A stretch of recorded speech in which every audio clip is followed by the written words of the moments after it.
Hey everybody, ROTL UK, Matt and Ash joined by special guest Brian from UK Cowboys fans. We are just getting set up here. We're going to start in about a couple of minutes.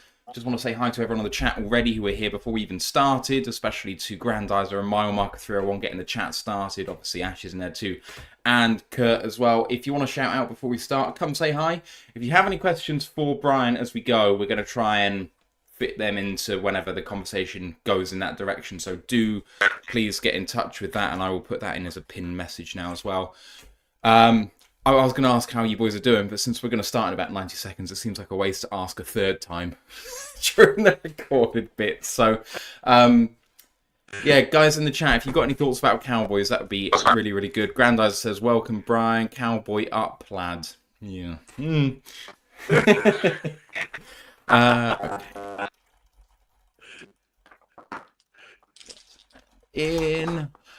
Brian also happens to be a Texas Longhorns fan, so if you want to get any Texas questions in, that would also be welcome. I can't even think about how Texas have done this year. They've done well so far, right? They're really well. They're one of the 12 undefeated teams left in the nation. And oh, there we go. And actually, is Arch starting still? Because it was injury, wasn't it? UBC's back this week, Amy. Yeah.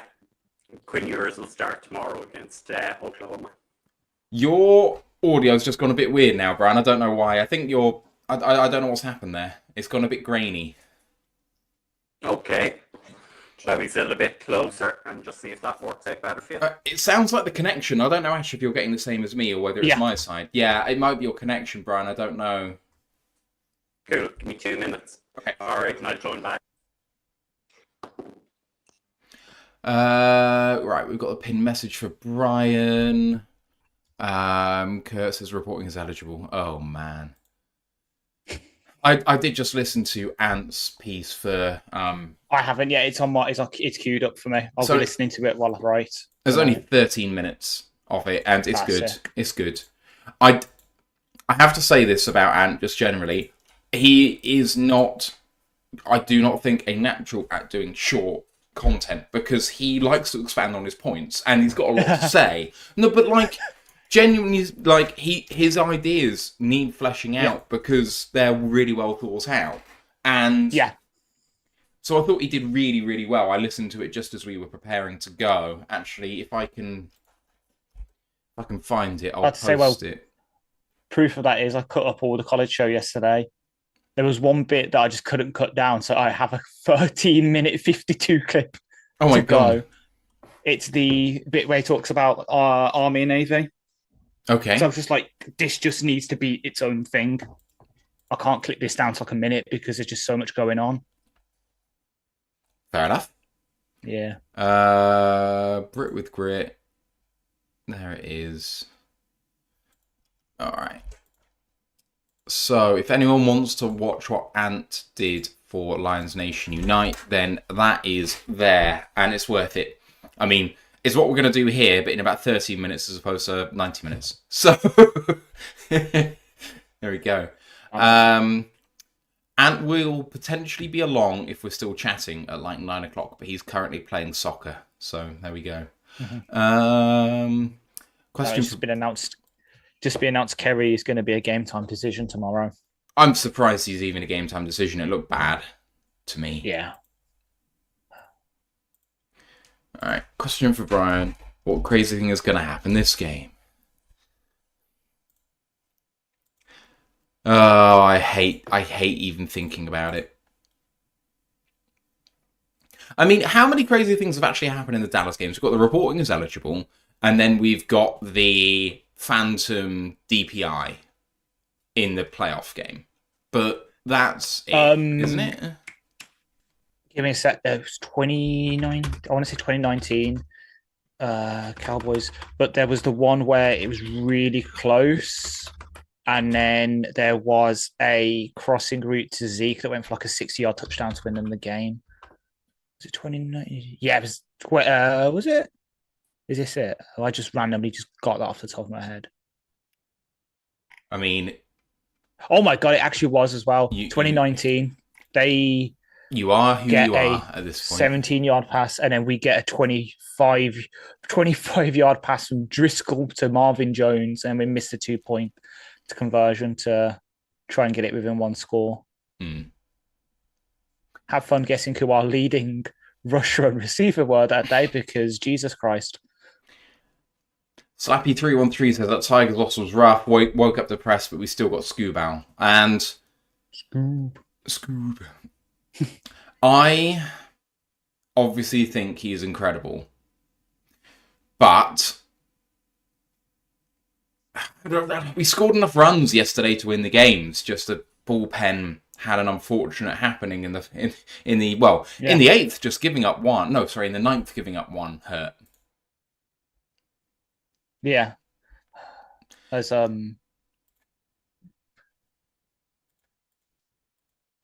looks like the Lions are really leaning into the meme this week. If you see what you get if you go to the watch party at Ford Field. Hello again. How are things, gentlemen? Is that working better? That's much better. Excellent. Can hear you more clearly than the first time, so that's really good. No worries at all. Okay, should we get started? All right, everyone in the chat, you know what to do. More questions coming in, please. We've got one, which is talking about how lovely some of the decisions in this game have been over the years. But anyway, every time we play, it comes up. So, you know, we have to talk about it. Anyway, let's go. Recording in progress. Welcome to another edition of the Royal Alliance UK podcast, episode 296, Turpin Bowling. My name's Matthew Turner, alongside Ashley Soden and Brian from the UK Cowboys fans. How you doing, guys? Tired. It's what I get for staying up till 2:30 in the morning to have my heart broken. But hopefully it'll be worth it tomorrow. Good evening, gentlemen. Pleasure, as always, to join me. I think it's about 2 years since we did this, but definitely always enjoy joining you guys and having a chat about football. Yes, I've been chatting up you guys about what you do over there at UK Cowboys fans, because you have been, I think, maybe one of the more successful UK-based kind of part of what we do over here. So I'd love it, just on the top, before we go into anything, talk about the Cowboys fans over in the UK. Yeah, so our fan club is going, it's about 10 years ago. Jamie and Lauren basically found each other, I think it was on Facebook. And there was no fan club, so they started up a fan club. And 2014, the Cowboys played the Jaguars, and a couple of the Dallas Cowboys media team got in touch with the guys through Facebook, trying to set up an event in London. And basically everything has mushroomed since then. We've been doing the podcast since 2019, so we're in our 6th season of doing that podcast. So we've done, we've been doing 2 weeks for most of that time. We generally do a full 6-7 hour show during the draft. And for some crazy reason, I think it was 2021, we decided to do a 24-hour draft show. So we started at 7 in the morning and went till 7 the following morning for round 1 of the draft. Oh, yeah. And during that show, we somehow managed to get Stephen Jones on, who does not speak to the media during draft week. We managed to get Drew Pearson on, and our sponsor out in America has a lot of connections with the former cheerleaders, and somehow he managed to get Jeff Heath on, who was at that stage who'd gone to Las Vegas. I mean, that's pretty incredible. It's the sort of success that I would only dream of, I think, between you guys and maybe the Buccaneers, who we've already had earlier on this season. You guys, I think, have the most successful fan clubs, just in terms of the links that you have abroad. And I think for Dallas, maybe because you are such a huge population of fans, everyone knows it's the biggest market in the States, that maybe that is, natural. There's a lot of people that are interested in everything Cowboys. It's called America's team for a reason, despite the fact that maybe it's the most hated moniker over here of any team in the country, potentially. Yeah. But, it's one of those things. Right, let's get into just some preamble that we normally do, and then we'll talk a little bit of Lions news just because, and then we'll get into the Cowboys preview. So, Discord channel, link is in the live chat right now. Please come and join us there. Great place to chat Lions all week long. We do have a token Minnesota fan who's on there as well, and a Browns fan too. So if you're from other teams, please don't hesitate. Come and join us as well. It's just a fun place to be. All right, College Football Podcast was earlier on this week on Tuesday, breaking down last week's action and doing the pick watch ahead for this week's games. I'm going to reiterate now, last weekend was maybe one of the best weekends in college football for, I mean, I said 18 months, but I think, potentially years and years. Vanderbilt really made it for everyone. So go and check the boys talking about that, because that was really good fun. And please don't forget to like this episode, sub to the podcast. You guys know what to do. And I've put a link in as well for Ant, one of our guys, who has done a little 30-minute bit on the Cowboys game for Lions Nation Unite. So do go and check that out too. It's Herman Moore's project to bring the best in Lions content creators together. You know what to do with everything else. I won't bore you. A little bit of Lions news. Jared Goff's Monday Night Football jersey against the Seattle Seahawks is now in the Pro Football Hall of Fame for the most throws without a completion in NFL history. David Montgomery talked, I think, yesterday and shared his story about how when he was a young player in this league that he had to overcome struggles with his mental health, including suicidal thoughts, which were in part driven by criticism received from social media online.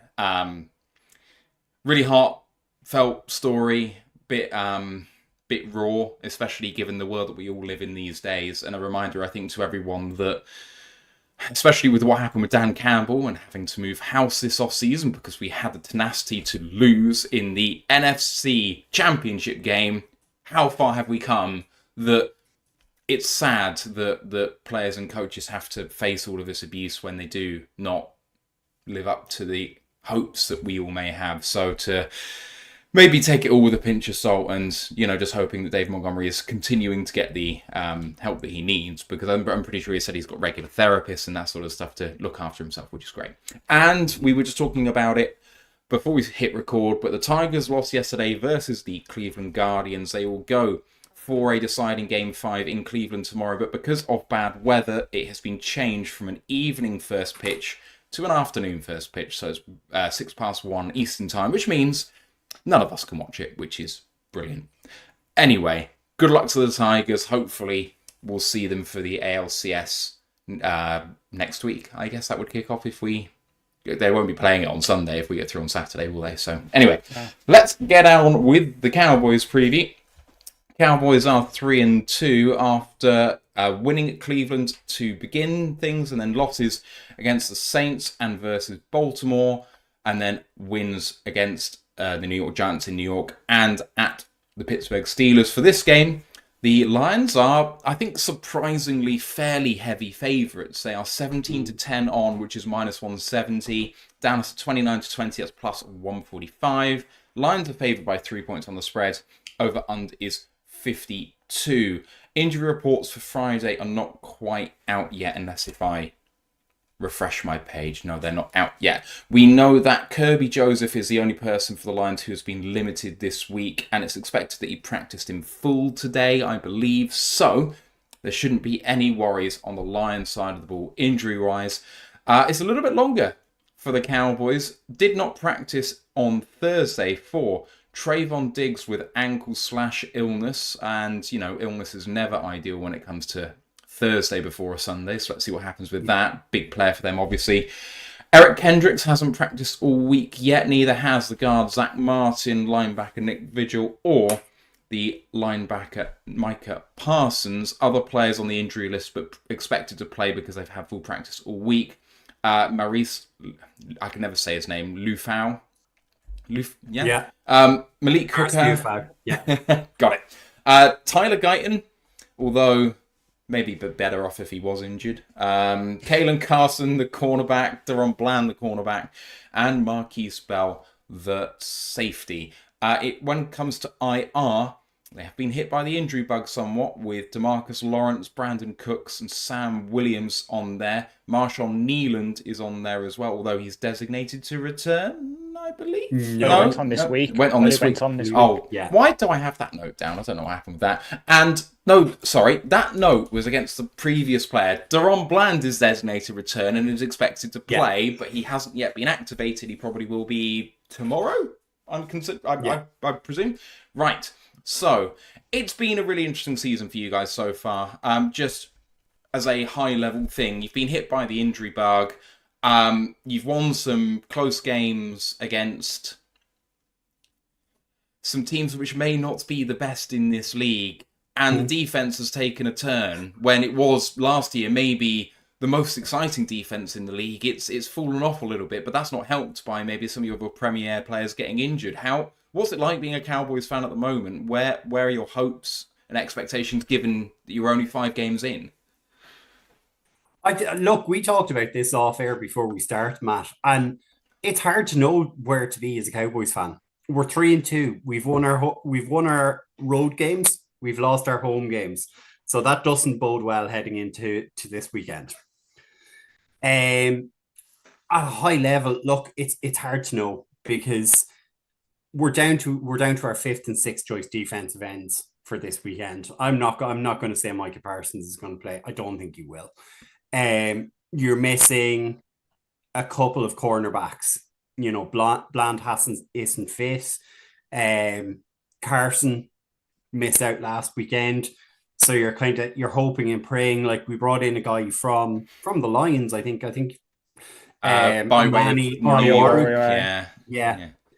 And you know, he's doing a bit. You know, the fact he's kind of replaced Andrew Booth already on our depth chart. You know, it says a lot.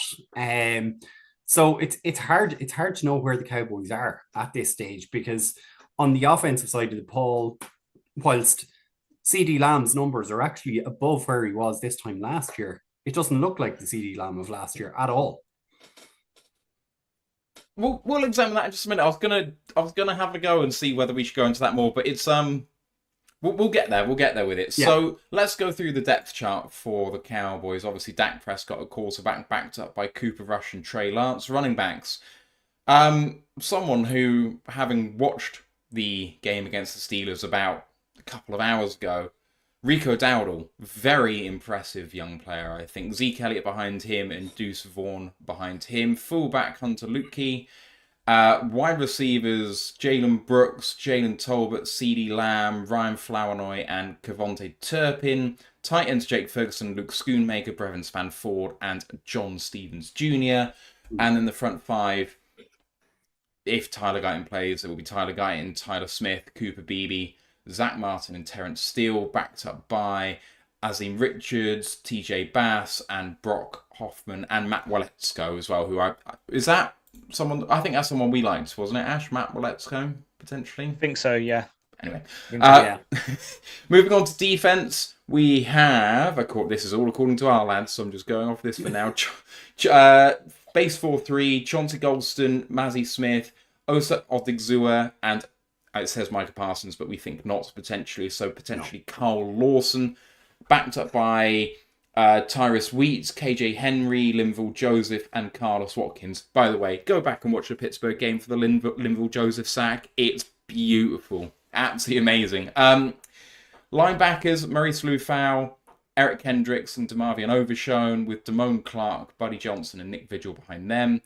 For the back 4, we've got Trayvon Diggs and Kalen Carson, who may not go, Andrew Booth, TJ Goodwin, Nichols, Jordan Lewis, and Israel Mukuamu, I'm going to say. Mukuamu. Yeah.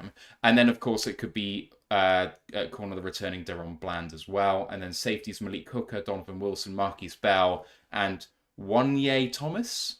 Yep. It's another name I think I've never said. Punter, Brian Anger.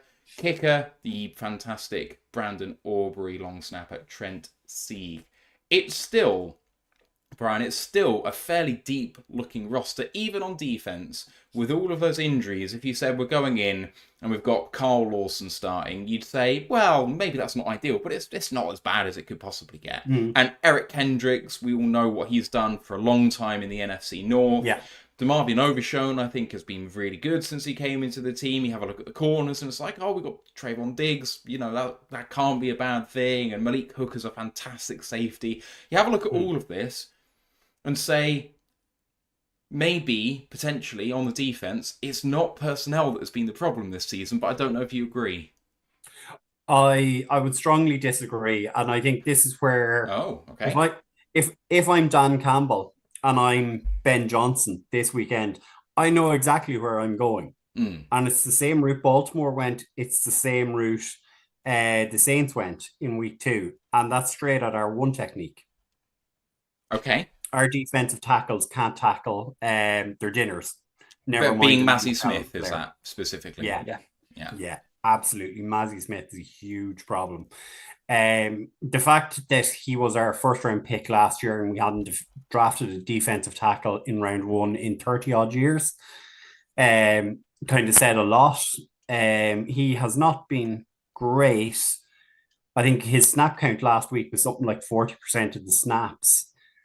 You know, as you said it in your own rundown through the depth chart. I mean, Linval Joseph came in, we signed him more or less off the street, and he had an impact straight away. He took, you know, he had that sack on Justin Fields. You know, you're kind of going, why did we invest so much in Mazzy Smith and he just doesn't seem to be getting on the field? Maybe look, bringing in Linval Joseph, it's going to help stop the run a little bit because teams have been running at will.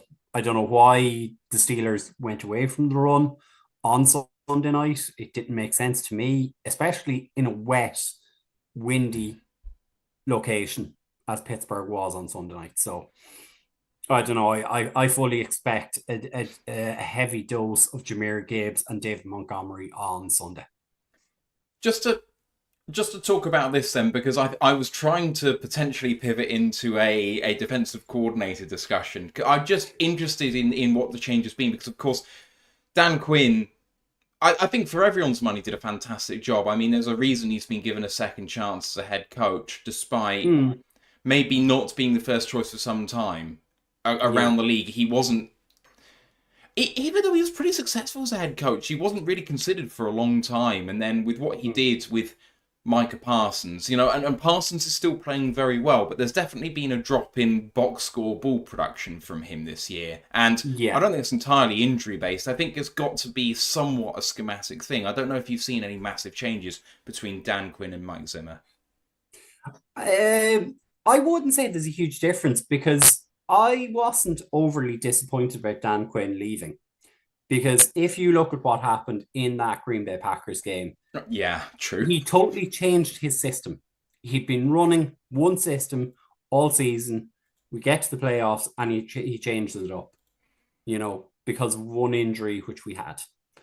And you're just like, that doesn't make any sense. So, you know, the game was over before we even had a chance to get into the game. And, you know, hats off to the Packers for that. It's not something that it wasn't as if it was a close game. It wasn't. It was never close. The Packers allowed us back into the game at the end of it. Zimmer, again, he's an old school offense or defensive coordinator. You know, he's not kind of the hands-on teacher that Dan Quinn is. Dan Quinn loved to be in amongst the guys. He loved to have the pads on, you know, that he could show, this is what I want you to do. This little subtle arm movement. This is how you help with your bull rush. That's his style. Mike Zimmer is slightly different. And being honest with you, and I'm very much in the minority of the Dallas Cowboys nation.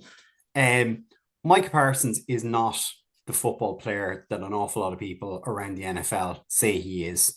For me, he's not a top defensive end. He's not in the class of a Nick Bosa, TJ Watt.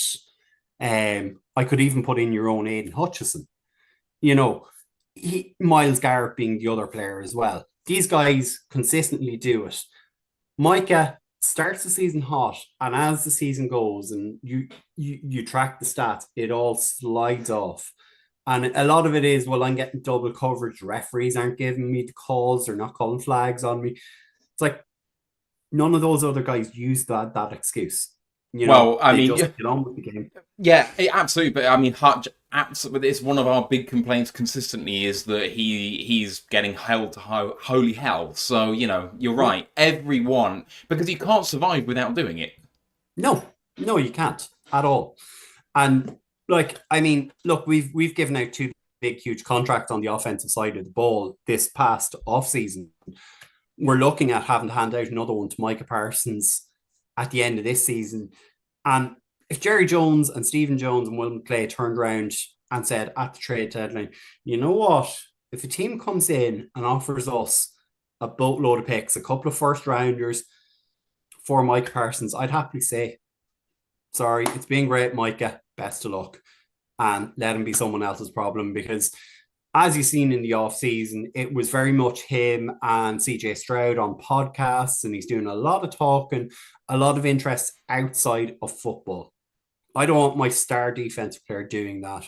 I want my star defensive player being like a Tank Lawrence or a Zach Martin. You hear nothing about it. Yeah, they're entirely what's the word? Boring in the off season, I guess. Yeah. Get into work. And I mean, I think the Lions actually have seen the fruits of that sort of labour, with their players really not putting themselves out there in the off-season, creating any drama or anything. They seem to come in the next season potentially even more jacked up than they were the year before. Oh, there's one big exception to that, isn't there? Fans will know. Damon Ra, a podcast with his brother. I don't know if you've seen it, but Equanimus decided to mouth off a bit, like, to Detroit, in the city, Detroit just collapsed back twice on Twitter and then put him in the grave. So enjoy the practice squad, Equanimus. But yeah, for the most part, everyone just knuckles down. Hutch kind of maybe is an exception. He does do some stuff in the off-season, but that's usually like the more can't say the word, but sort of like charitable stuff, say with Frank. Goff does it occasionally. So you see more for that than them coming out and appearing on podcasts and saying stuff to kind of drum up stuff in the off season to maybe get themselves paid. And even then, sometimes it doesn't work. Just look at Hassan Reddick. In fact, I think depending on who you ask, he's either fired his agent or his agent's literally said, I can't do this anymore, and left him yesterday. So sometimes it doesn't work for you, does it? It's fair. It's fair. Right, let's talk stats a little bit. Overall, this team is statistically just odd compared to where we're used to them being. So overall, these are the metrics that we have. PFF has them as 24th overall team, DVOA 18th, EPA 25th. On offense, they're 21st by PFF, 20th by DVOA, and 14th by EPA. On defense, they are the worst team in the NFL by PFF, 23rd by DVOA, and 28th by EPA per play. Also lifted the special team stats from DVOA, where the Cowboys are notably first in the NFL, apparently. So there we go. Ash, you, I know, obviously watch a huge amount of football. Does that resonate with where you kind of feel that the Cowboys are before we go into it in a bit more detail? Do you think that describes who they are right now? Pretty much, yeah. So I'm going to start with special teams first, because obviously I'm wearing a special teamers jersey, so I have to. First is what just happens to say he's got the long snappers jersey, by the way, Brian. Oh, because of a bet. No, I got that one. Yep. So 1 of 1 in the UK, but it's perfect. But yes, first in special teams, what happens when you have arguably the best kicker in the league over the past season and a half. Let's say, obviously, he was a rookie last year, former soccer player, knows what he's doing, kicking the ball, just been great. Best returner, arguably, this season as well, with Turpin, who obviously we named the show after, been great in the return game, and Anger's been a really damn good punter as well. So, and coverage has been pretty good as well. I know I've watched a bit of the Steelers game and that. Great kickoff coverage as well. So overall, that's going to work out. Everywhere else, it's kind of for me, it comes down to one side, like one thing on both sides of the ball, the run game. When you don't, like the Cowboys of old, I know obviously you brought back Zeke Elliott, for example, this season. Him of old, where it was him and Prescott didn't have to do that much. You had him, then you had Tony Pollard as the change of pace back. That was a functional offense. And then obviously hasn't really been replaced. I know Rico Dowdle stepped up recently, but you need that second guy to sort of take it off. You had obviously Pollard, as I said. You drafted Sean Vaughan. Was it? No, not Sean Vaughan. What's his name? Deuce Vaughn, the small little running back out of KSU, famously with his dad calling him because he's the head of college scouting. Great receiving back, hasn't really done much on the ground. So you're lacking that kind of dimension that, for example, like the Steelers have got with their running backs and that. And then on the other side, just unable to stop the run. So I know obviously you said about Marcus Smith earlier. I wasn't a big fan of him coming out of Michigan. Arguably, I say that Michigan's defensive tackle room got better ever since he got drafted. Like, you've got two bona fide first rounders now. But taking the word of one of our, Matt knows he's one of my personal heroes, but someone who is a Michigan fan and one of the best line beat reports, Eric Schlitt, I suppose it comes down to you guys asked him to put on more weight and he took away its explosion, like explosivity and his ability to turn speed into power, which Jet just nullifies him at the one tech. So as Lions fans know about Ali McNeil, our used to be our one tech, who now moves to three tech. But when we drafted him out of NC State, the first thing we did was actually got him to lose 10 pounds, put on a bit more muscle. And it really helped in transition from being that sort of one gapping defensive tackle to more of a 1.5, 2 gapper so you can play in the NFL. You guys have kind of done the opposite to Smith, and it's just kind of tanked him. Like, I remember, and Matt can remember, because I used to rant about this for half the season last season. Massey Smith was higher rated than Lee McNeil, and every week I was like, this better be fixed, and it's finally kind of changed. But when you're unable to run the ball and you're unable to stop the other teams running, it really does shoot you, especially with the EPA, because then you're having to chuck the ball, and then it's leading to high volatility plays where that can turn over the ball, for instance, or you just miss a third down and instantly on a 4th and long, and you're having to punt, which obviously helps your special teams, but doesn't help everything else. Yeah. I mean, look, you have kind of nailed it. I mean, in terms of Massey Smith, when we brought him in, they basically asked him to drop about 30 or 40 pounds. And if you're having a one technique under 300 pounds, that's not going to work. So as you say, took away some of the explosiveness. And now you've turned around and said, right, okay, with Mike Zimmer, it's his defensive system. Mazzy, that 2 or 3 stone that you lost, go and put it back on there, son. And let's see how you do. It's difficult for a player because we had this issue with Tyron Crawford back 5-6 years ago. Was he a defensive end? Was he a defensive tackle? Every other season, he was switching between the two. He was putting on 20 pounds. He was dropping 20 pounds. And it doesn't work. You have to turn around and say, as you guys have said with Liam McNeil, who I was quite high on as well, it's right. You're coming in here. You're one tech. You are here. You're going to 2 gap. You're going to eat up the double blocks. And that is your job. That's not what they've done with him. And it doesn't help because we have a good 3 technique and also Diggy Zua, who's well able to get into the backfield, who's well able to put pressure on.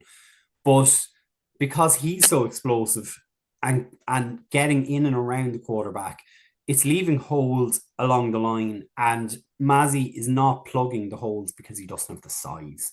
So as we said earlier, Linval Joseph came in off the street more or less last week, has fitted in and will play probably more snaps against you guys than Mazzy Smith will. So, if you can't stop that, and the other issue is obviously your defensive end have to push the run into the middle. And Tank Lawrence is one of the best guys for doing that. But Micah Parsons has been freelancing. He's not kind of having a set position. So he's going from defensive end, he's standing over the center, so people don't know where he's going to go. But it doesn't help the structure of the defensive line because you don't have 2 ends pushing someone into the middle, pushing them into the tackles. It just doesn't help. And that's why you saw so many times, especially against the Saints, Alvin Kamara just going around the corner and just going zoom up the field, 20-yard gain. I fully would expect that to happen this weekend with Jahmyr Gibbs, who's well able to get outside the tackle box and make those kind of yards. Montgomery will be more suited to, going in between the tackles and making yards there. And he's that bit more of elusive. He's a little bit of a cutter. So he's well able to make that space for himself as well. Just want to say for the guys who are in the chat who are from Florida, by the way, because we do have a few Floridians, glad you're all okay and that you're in the chat already. Hope that the devastation isn't too bad because obviously it was a horrific storm. So Bob Olan, Lisa De Lorenzo, glad you're here. Right, let's talk more statistics on specifically the offense this time. So The leaders, Dak Prescott obviously passing the ball, 125 of 191, 65% completion rate, 1,424 yards, 8 touchdowns, 4 picks, 93 passer rating, 57 QBR. Also 8 rushes with 24 yards and a touchdown, which feels exceptionally light for Dak Prescott being a zone mobility.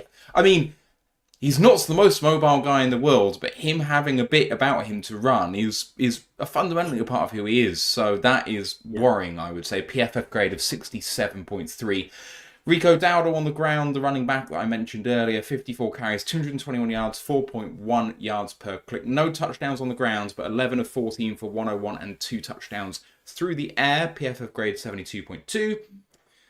One of the best in the league, CeeDee Lamb at wide receiver, 7 carries for 35 yards on the ground, 25 of 41 for 378. That's 15.1 yards per catch and 2 touchdowns. PFF grade of only 66.1, which seems low, but might feed into what you guys have been saying about struggling to get the running game going, which of course is going to affect how much time you have to pass the ball, which affects everything else. Tight end, Jake Ferguson, one of the better tight ends in the league. Again, 22 of 30 for 229. That is 10.4 yards per catch. PFF grade of 64.2. Other good grades in there. Zach Martin, guard, 77.2. And Tyler Smith, 74.4. Is he a guard? Is he a tackle? He's just a damn good football player. Other bad grades in there. There's only one under 50 who's a full-time starter. And that is the rookie who I think was universally disliked on our show. Tyler Guyton. I think maybe I think Tom might like him a bit for his athletic. I definitely hated him. I had Blake Fisher over him, unfortunately. Yeah, might have done okay with that, but there we go. On the money downs, Dallas are 8th at third down, converting 45% of the time. 16th on fourth down with 3 of 6. And in the red zone, they are 22nd, converting 6 touchdowns in 13 trips. So let's stop there. 4.1 yards per carry for Rico Dowdle, and I think he's looked really good, but that's not a very high mark. And with CeeDee Lamb, 15 yards a catch is great, but you know what's going on with that PFF grade? Does that look? We cast doubt on PFF grades naturally, but you know, in conjunction with the eye test, you know, maybe is a valuable tool. Is that telling a story? How is CeeDee Lamb doing this season so far? Considering we gave CeeDee Lamb a 35 million a year contract, he's not doing good enough. Let's be honest about it. You know, yes, I said this to you guys earlier. His receiving yards are actually higher than they were at this point last year after 5 games. But you called out the statistic: 2 touchdowns in 5 games. Not good enough. It's not good enough.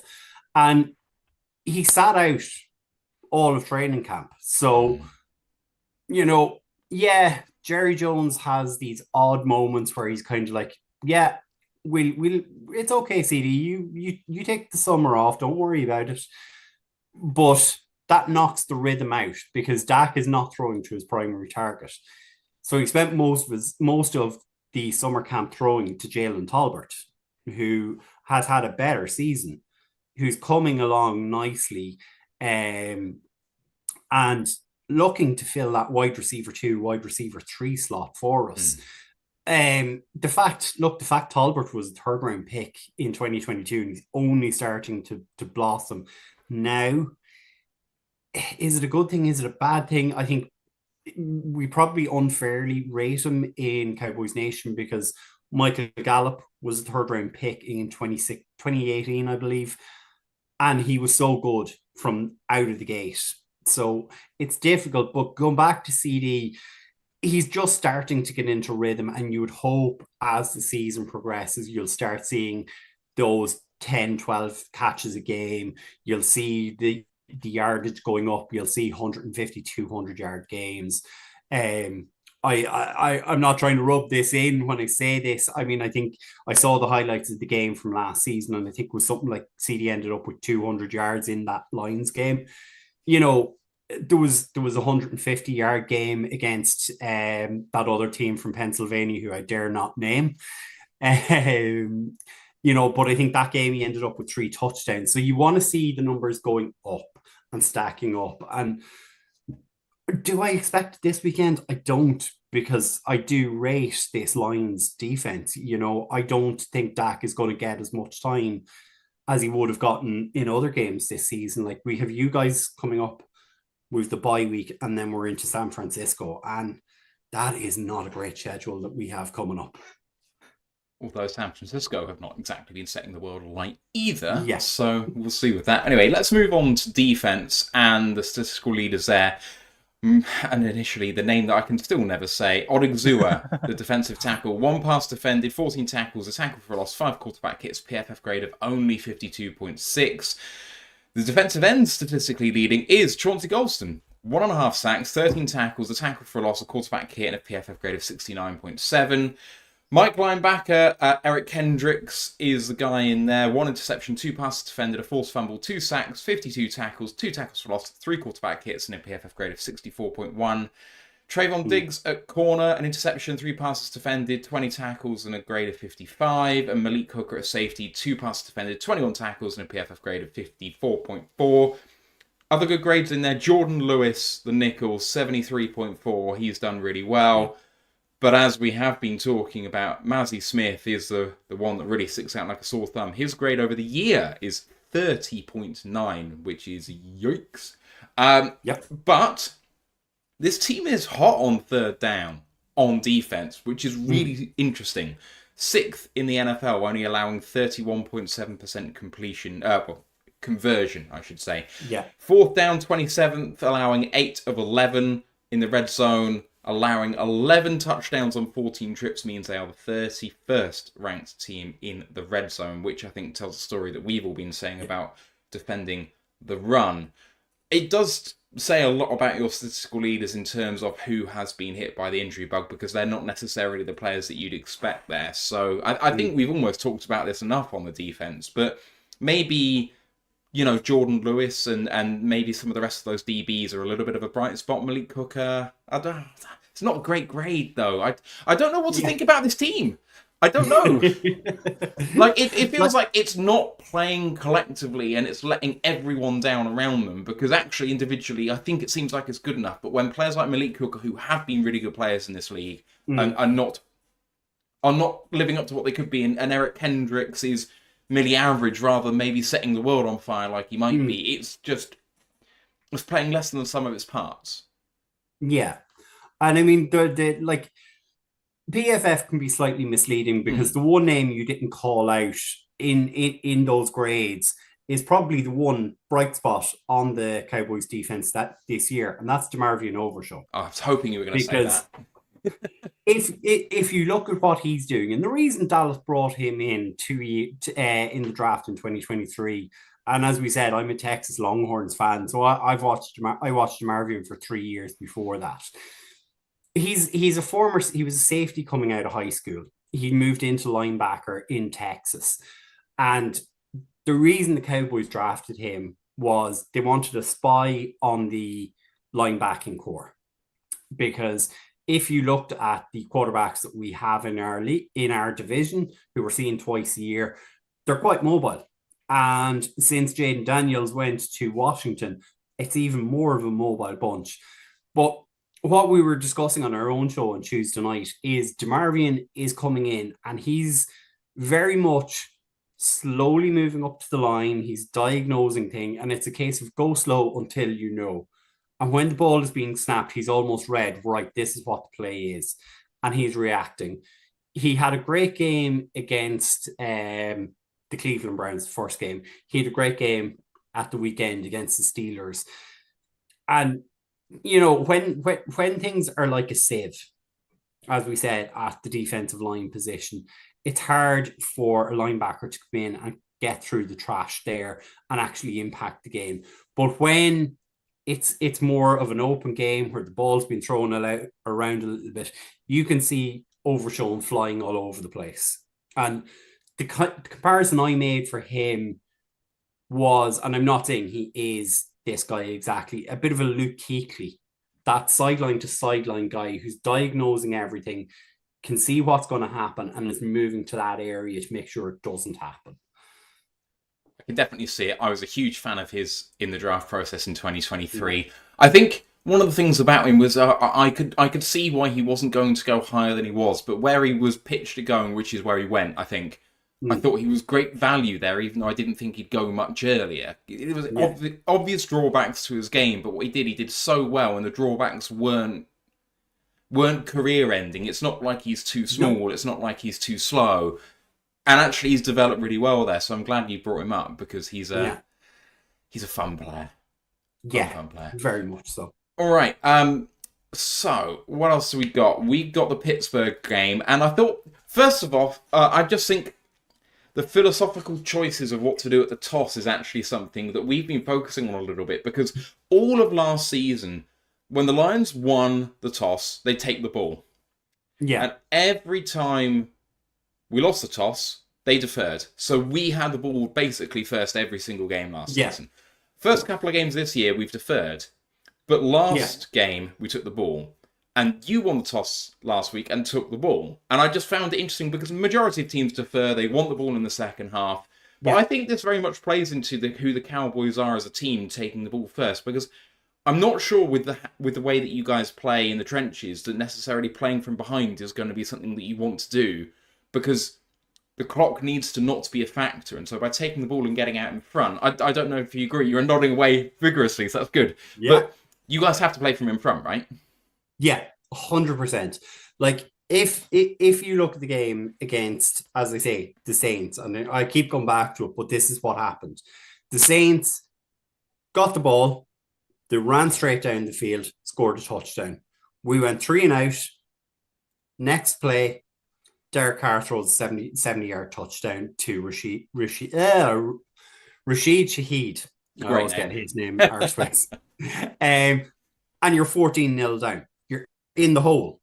So this team is not built to come back, because if you're suddenly going, right, a lot of what Mike McCarthy has been saying since the start of the 2023 season, we want to establish the run so we don't have to throw the ball wildly or anything like that, but they're not really establishing the run. And it's like, a lot of what he'll say then is, we need to earn that right. And you guys have seen it. Like, you're well familiar with Mike McCarthy from his time in Green Bay. He hasn't brought in running backs who complement the kind of style of running he wants to have. There's no Big Eddie Lacy in his team or anyone like that, and that's what you want. As you say, I think we might have 2 rushing touchdowns on the whole season. That says a lot. Rico Dowdle, our primary running back, his two touchdowns are receiving touchdowns. So, and you also called out, as you say, our red zone offense, not good at all. And when you can't, as you say, run the ball effectively, you then have to pass. And a lot gets made of Dak's turnovers. But if you look at the turnovers of Josh Allen, who gets lauded, who was the other one I was trying to think of? There was one other, someone else this week. But it's always Dak's turnovers. But it's not as high as a lot of people, And if you look at what happened, Dak had three turnovers effectively.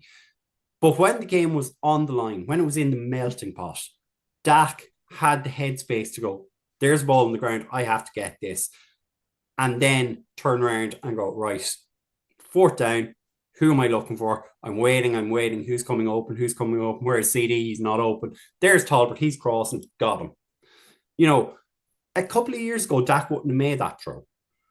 And that's where, for me, Dak is in that top 8, top 10 of the quarterbacks in this league.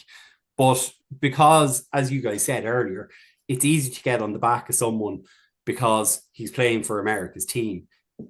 The turnovers are automatically the first headline rather than, well, hold on, he's led his team on a game-winning drive. If it had been Mahomes that did this, if it had been Josh Allen that did this, if it had been Brock Purdy, the media darlings at the minute, that's all you would have heard about during the week rather than the 2 turnovers and the fumble. Okay, let's talk more Dak then, because I was going to talk turnovers because, just specifically for this game, when the game's on the line late, before the final drive, you guys, I think, if I remember correctly, you were ahead by 3, and you are backed up, and he drops back and sees cover 3, cover 3, cover 1. It was cover 1. Yeah. And just shoots a deep ball straight into the arms of, and I can't remember who it was now. It was Joey Porter Jr. So massively overthrows the guy. And I'm looking at that play thinking, you're ahead in this game. Yeah. And sure, take a shot play if you think it's there. But if you do it, especially given what you said about the weather and everything like that, that did not appear to me to maybe be the look that I would want to see to take that play. It's not that necessarily taking a shot is bad. It's more, I didn't like the look, and then the execution was also really poor as well. That isn't to take away from the fact that when the game is on the line, he obviously delivered. And there were several instances in that final drive where, you know, because the offensive line is somewhat getting destroyed in pass blocking, he is having to drop back, 4, 5, 6 paces, like under fire to deliver that ball. Even in the final touchdown on 4th down, he's having to get back 2 or 3 steps and throw off the back foot. He still did it. So Dak is a great quarterback. I do think that when he's having to scramble so often and not be able to run the ball himself, there's no design plays in for him there as a running ball, which I guess maybe design runs was never his thing, but he was so good at scrambling and getting upfield in a kind of slightly more athletic Patrick Mahomes sort of way. He'd just annoyingly be able to convert for first downs. When that's gone, maybe there's a bit more emphasis on him having to make these big plays, which is then causing the turnovers. But again, I still don't like his execution in those moments either. Yeah. Like, I do think you make a fair point. And I think in that situation, he was quite close to being sacked. And it's a case of, do I want to eat this sack, or do I want to throw the ball and maybe can get us 50 yards of space? Because the rain was starting to pelt it down. And I guess like kind of an arm punt almost if it doesn't work then. Okay. Yeah. Right. Let's move on from Dak then, because we talked about him quite a bit. Let's talk about Rico Dowdle. Just because coming into this, I was like, well, the Dallas can't run the ball. And we know that they can't run the ball. And then he comes in and 87 yards on 20 carries. Doesn't sound like he's setting the world on fire. But given the hand he was dealt, I don't think that the Cowboys, apart from the odd play here or there, were particularly great run blocking. He was hit fairly consistently at the line of scrimmage or behind the line of scrimmage, and was either making no gains because he was falling forward, spinning away from contact, or he was consistently breaking some tackles or making some really great cuts, especially when the blocking was much better. So there was that, but also the schematic work that you guys were doing of running at TJ Watt to try and slow him down, I thought was interesting, and maybe that's something we could see this weekend with you guys potentially trying to run at Aiden Hutchinson, which is not something that we've seen this season. Everyone seems to try and run away from him, but I'm thinking you guys might try and neutralise him that way. I don't know about you. Possibly, and this kind of this is more of a function of the offensive line play, because if you look at what happened on Sunday night, obviously Tyler Smith ended up having to switch out to left tackle. We had to bring in TJ Bass to play left guard, and we also had Zach Martin out for a series, so we had Brock Hoffman in as well. And the offensive line itself was kind of unbalanced. As you guys said, is Tyler Smith guard or is he a tackle? For me, we fell into the fact he's actually potentially an all-pro left guard. So this talk of him, we shouldn't have moved him from left tackle. We should have played Tyron Smith over right tackle all of last season. No. You fall into something like that, you find out you have a potential all-pro and a perennial all-pro on your hands. You don't mess it up. You guys wouldn't just turn around and go, hey, Aiden Hutchinson, let's take him in over the center and see if he can do something from the middle. No, he's an edge. You let him go from the edge. And you just keep it simple, stupid, and don't try and overcomplicate it. And that's what we've been trying to do with the offensive line. And look, Tyler Smith is probably going to be at left tackle this weekend if Guyton can't go. and then we'll see what happens with it. But what they've been trying to do is you're going, right, we've Guyton there at left tackle, let's bed him in. We have Smith inside him. You've Beebe then at centre, who again you're trying to bed in. He hasn't played as a centre before. He's showing he could be a good centre, but you're putting him in between two, as I say, perennial all pros in Zach Martin and Tyler Smith. And this is what's causing all of the issues for me in the run game is you've two rookies in, you've uncertainty, and our right tackle up to last week had disappeared. Don't know where Terrence Steele was, but he turned up in Pittsburgh. And you're going, where is this guy? Where's this guy been?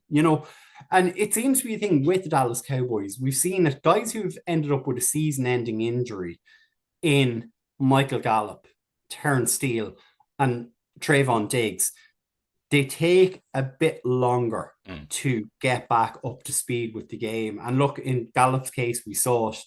He hasn't been able to get back up to speed at all. We had to cut him. Steele, I'm not sure if he's going to be in Dallas next year or not, because it's a reasonably sized contract. Maybe we look at replacing him. Maybe we go, do you know what? Guyton was actually a right tackle in college. Let's put him back to right tackle and let's see if we can get a left tackle in this draft and build that way. But your running game can't really function unless your offensive line game is functioning at a high level.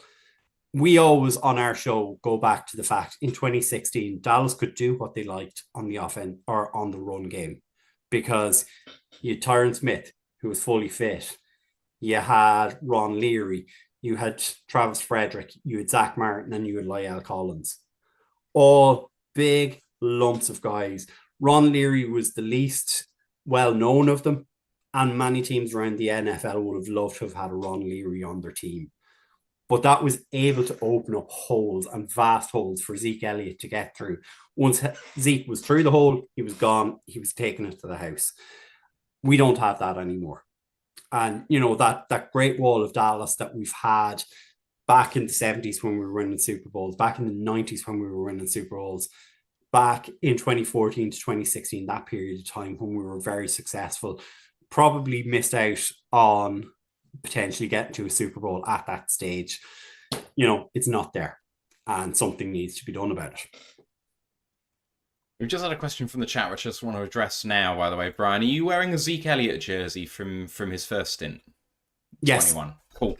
Good. I got that right. I'm glad. He was asking, what jersey are you wearing? And I'm like, well, he's wearing 15 now. I'm pretty sure he was 21. So cool. Yeah. Ash, do you have any thoughts about how the Cowboys played against Pittsburgh in this game? I know we've only really touched on the offense, and we can touch on the defense in a minute, but just generally, I haven't thrown it to you in a bit. Well, yes, the thing that really got me was obviously the, as you say, I know we said not so, but turnovers, but as the world's biggest Kirby Joseph fan, the guy who's got 3 end zone interceptions so far this season, it sounded like it might be 4, boys. It might be 4. This is a guy honestly, I know the high end I've always said for Kirby's Thomas, but Malik Hooker, especially I think it was his second season in Indianapolis, where he had 7 interceptions. Yeah. That is what I want Kirby to be like. He's opportunistic, can make plays against the run, and that's what this season is. And obviously, if we seemingly, our focus is shut down the run to force the other teams to pass and then hope that Terran Arnold and Carlton Stavis can stop banging referees' wives so don't get flagged more than a semaphore lesson, Hopefully it might work out. They might have, in the bye week, got them to practice with boxing gloves on so they aren't grabbing. But, it seems like that might be the game plan again here, just sort of pinch, especially that interior of the line, especially if Smith has to swing out to left tackle. It is really pinch interior line like we did against Seattle, force them to bounce it outside, and hopefully with Brian Branch back, big miss against Seattle, especially in that second half. They had, I think, going into the half against halftime against us, Kenneth Walker had 6 carries for 4 yards. Then he exploded that second half because they realized you can bounce outside with having 2 new people in our structure. They bounced it out. Branch was there to have to fill it in. So it seems that might be the order of the day here. Stop you guys running the ball. force you to pass, and then hopefully Branch, Kirby, hopefully maybe Terrion can take advantage. Oh, if Terrion could, that'd be interesting. Some observations from me about the Pittsburgh game. So the first one was when Fields went out the game for 2 plays. It felt like when Kyle Allen comes in, that you should really be stacking the box, and you guys didn't do that, which I found really interesting. That it was just like, just play ball. Where I thought you were going to really put the pressure on him, that didn't happen. The coverage seemed softer than I have seen from Dallas in the past, playing a bit off man, allowing some easier completions underneath, whereas I've always associated you being kind of like heavy press man, lots of contact at the line of scrimmage, which I haven't really been seeing, at least in this game. I don't know whether that was game specific. I haven't watched a huge amount of Cowboys this year, but also, and maybe this goes towards some of the stuff I was saying about maybe schematically or just coaching wise, it's not working as well as I'd like if I was a Cowboy fan.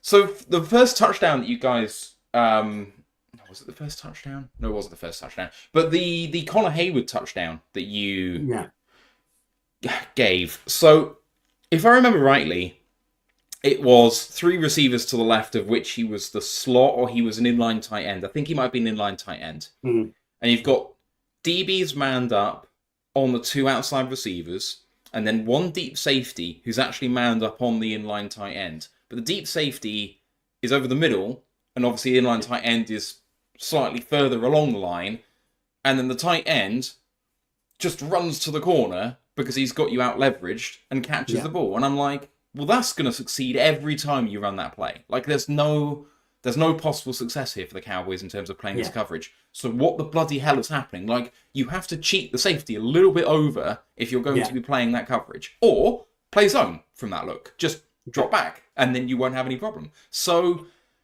there's just little bits here and there where I'm expecting something, whether it's Kyle Allen comes in, you put 8 in the box and say, we're rushing you to hell, good luck, we're forcing a turnover. Didn't happen.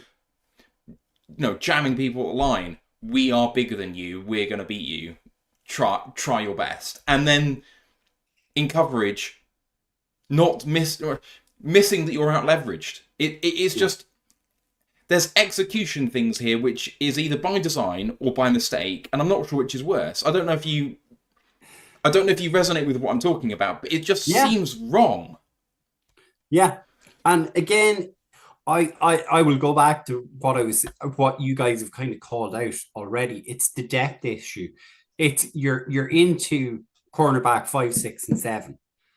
You know, Trayvon obviously is going to be matched up on George Pickens. So he's going to be picking him up. Jordan is in the slot. He can't play boundary. And it's Amani Awar. I don't know how to pronounce his name. Warrior. We have a lot of experience with that one. Right? So if he gets tricked, if Justin Fields or Kyle Allen is able to trick him, and this is what I would expect Jared Goff does on Saturday, is going, right, if I throw the ball towards Amon-Ra and Trayvon, who are over there, Amon-Ra is probably going to win the ball, but Trayvon might actually pick me off for 6, and that's a concern. But with a Warrior, if he slips, if he's half a second late, as you say, the corner is there and it's a very easy throw to make. Yes, your deep safety, which is Malik Hooker, should be moving over to provide that extra bit of coverage. But I don't know what it is with the Dallas Cowboys. We seem to just leave our deep safety in that middle of the spot field, so you're not getting that spot either. And it's just a case of, right, where do you cover? Because if someone breaks, the center field is there, you know, and that's where I'd be looking for. If TJ Hawkinson is ready to go for this weekend, I'd be looking for you. Oh no, no, don't worry. Sam Laporta. Sam Laporta, yeah, again, very good tight end. Mm-hmm. If Sam Laporta is going to try and exploit that space, because you'll find Donovan Wilson will drop into the box a lot because he'll be looking to pick up Laporta. If Laporta gets that little bit deeper, you don't want Malik Hooker towards the boundary. You want him in the middle to stop Porta. Makes sense. Okay, brief bit on special teams. Amazing field goal, as always, from Aubrey from 55 yards. Almost for several punt blocks on the day with really good rush, so look out for that. We've got one of the better punters, but he's no use if the ball's getting blocked when he's being hit. Useful kick coverage, as has been mentioned by Ash earlier. The Cowboys did have a field goal blocked with Loudermilk getting an arm up, so potentially something that we can replicate. I don't know. Anyway, before we get into matchup score prediction, we've got some questions which I'll address now from the chat, and another one's coming from Grandizer, which we'll have a look at in a minute. Mile marker. So this was the potentially shitty question that I was talking about earlier, but anyway. Brian, what crazy thing is going to happen this game? Any sneaky plays from Dallas to match MCDC? So maybe this is less actually about, from when I read it first, I was thinking about refereing decisions. But no, this is maybe a bit more about tricks in the back pocket that you guys might have. Is there any sort of trick plays you've run this year? Or There's not going to be a trick play, but what I am predicting, and maybe a crazy prediction, is this week Brandon Aubrey will break the record with a field goal. Oh, don't you even do it to us. Not again. We're scarred so much. Oh, really? 67? 67, yeah. Well, I mean, so was there a news story about Dan Campbell being willing to let our guy have a go from 72? Yep. Jake Bates. Admittedly, this is at Ford Field where he did it for like the Michigan Panthers. But I think that's also, it might be also be Dan being a bit tongue in cheek, especially with the infamous decisions in the championship game. Yeah. Oh, if we could get down to 1 second to go in the first half, give him a go from somewhere. I think I would. Yeah. Just to get the monkey off the back, to give us a chance, because I don't think we've ever been able to hold the record recently because we've never tried. So, give it a go. As long as you can actually cover and not do an Alabama. Anyway. I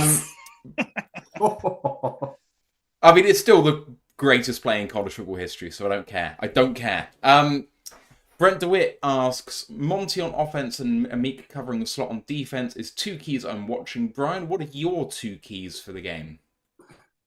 My two keys: stop Sam Laporta, stop Amon-Ra St. Brown. Fair. All right. He had another one, but I'll mix it up with a Grandizer question who has several. He says, Brian, prior to the 2024 NFL season, what was your record prediction? And now with the calls for the season plays, how has that changed?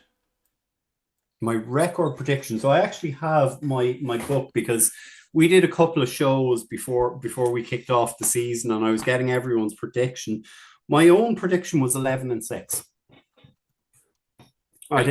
Now, do I think that's going to happen now? I'm not 100% sure, and I do have a question for you guys before I move away into the night. All right, I'm looking forward to that. We'll talk about the rest of the weekend's games as well at the end. So I'm hoping it's Commanders related. Could it be Commanders related? No. Okay, fine. No. It's Detroit Lions related. Oh, right. Okay, that sounds good too. All right. Apologies, mile marker. I did read the first sentence and I just assumed I knew where you were going with refereeing decisions, which every Lions content creator has talked about so far in the run-up to this game. And I'm like, no, you're speaking into existence. But anyway, another one from Brent is, if the Lions blow the Cowboys out of the water, please, why are you saying this? I don't even believe in fate and it feels bad to even say that. Does Jerry Jones, if you lose badly, make any drastic changes, or do you stand pat as you are as a team?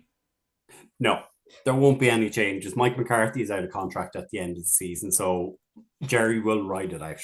Okay. Another few questions. They're coming in now that we're actually asking them, which is great. Grandizer says, so Ash, for you first, 3 keys for the Lions in winning the game against the Cowboys. And in fact, we've asked for keys for the Cowboys one. So Ash, why don't you think about keys for the Lions? Well, luckily, obviously, we'll be finished off writing my article for tomorrow to be released tomorrow. So I can kind of got some ahead.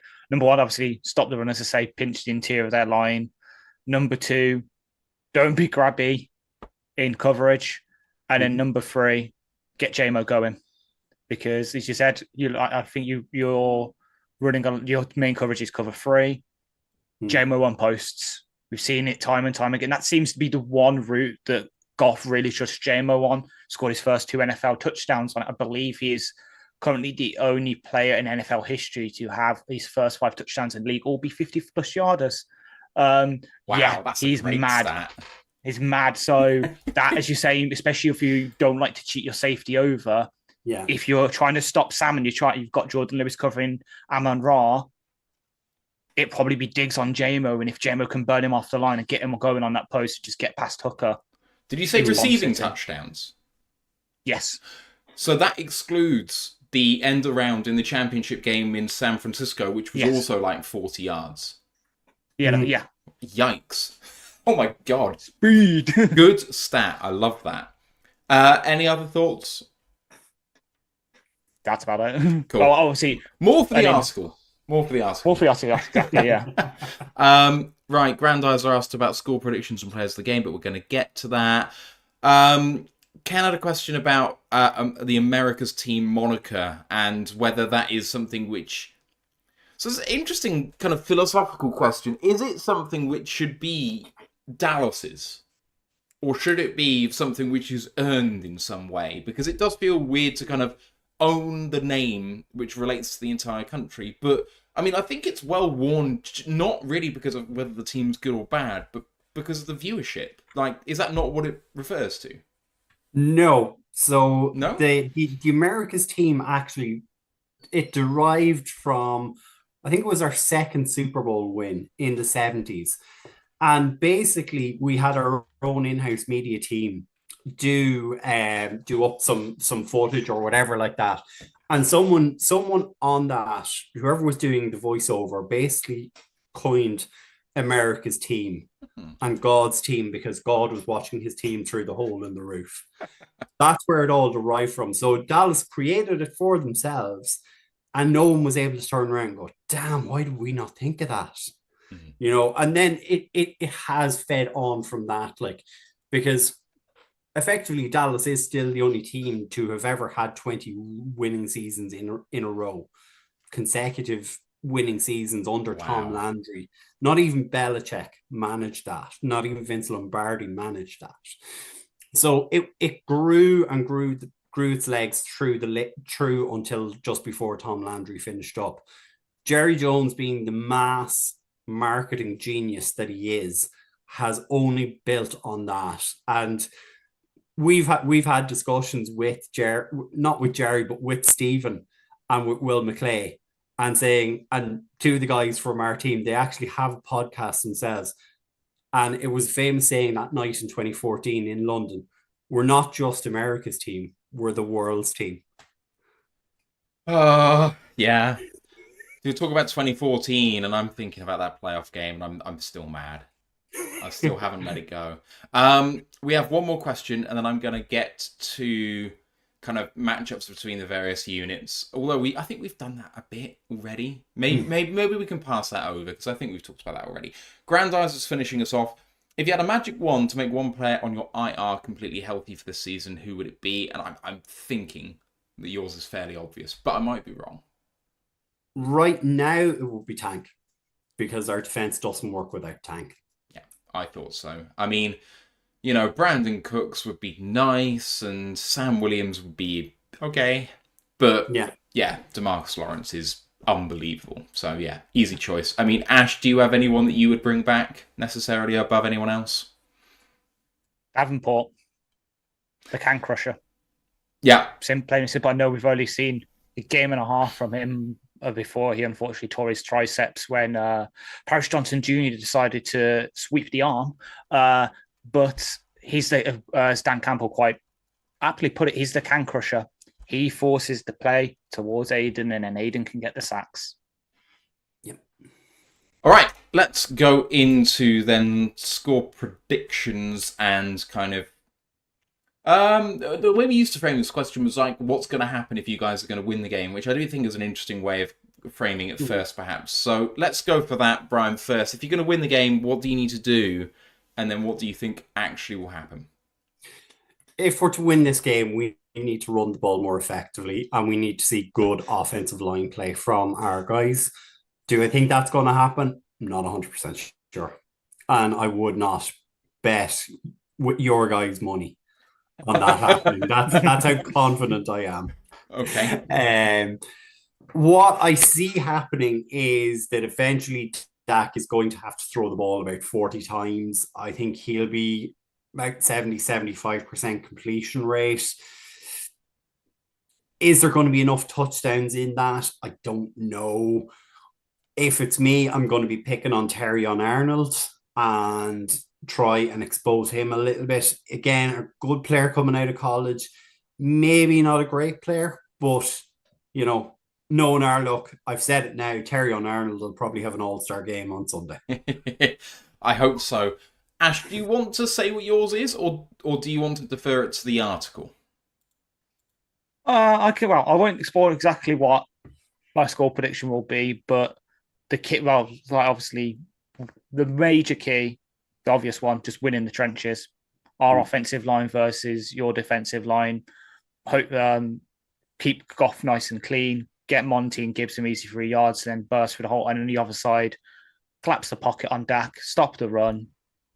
It's what our identity is: winning the trenches, plain and simple. Okay, for me, I'm not going to talk about keys. I'm just going to talk about what I think is going to happen.